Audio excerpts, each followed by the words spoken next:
Mr. President, my office submitted our latest offer to the Majority Leader last night at 7:10 p.m. and offered to work through the night to find common ground.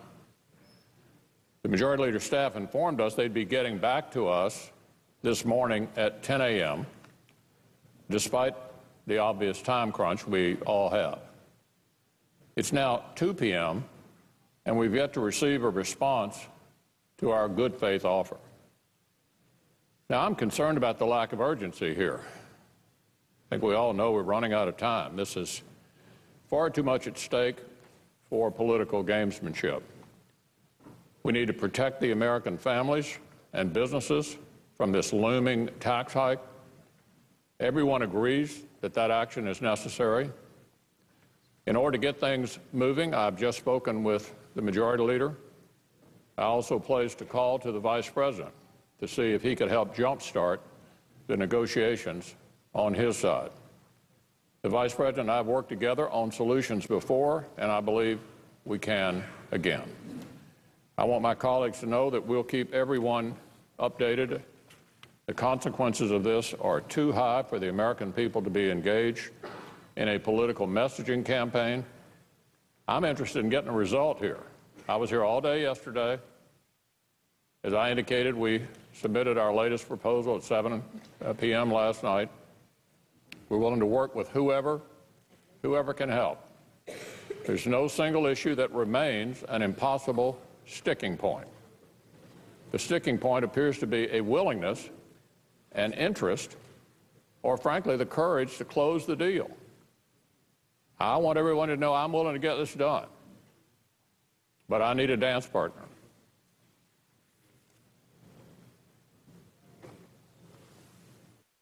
Mr. President. Leader.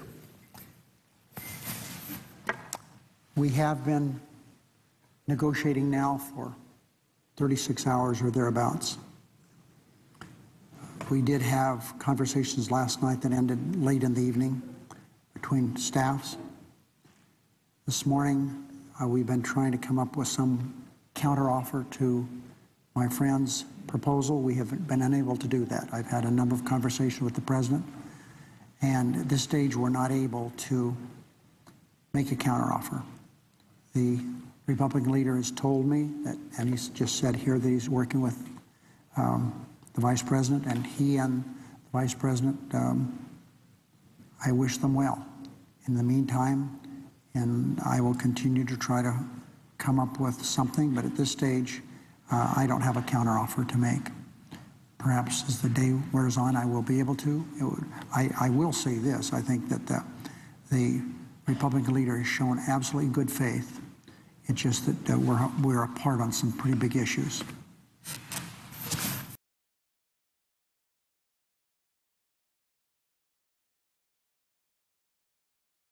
And can you put your finger on what it was that President Obama didn't have or didn't do? He does not have the relations with these people. For instance, specifically, Joe Biden has this relationship with Mitch McConnell, the Republican Senate leader, and he's known in the West Wing, Biden is the McConnell whisperer, the person who can deal with McConnell. They've known each other for decades. They don't agree on things, but it's the kind of old deal-making philosophy, one for you, one for me.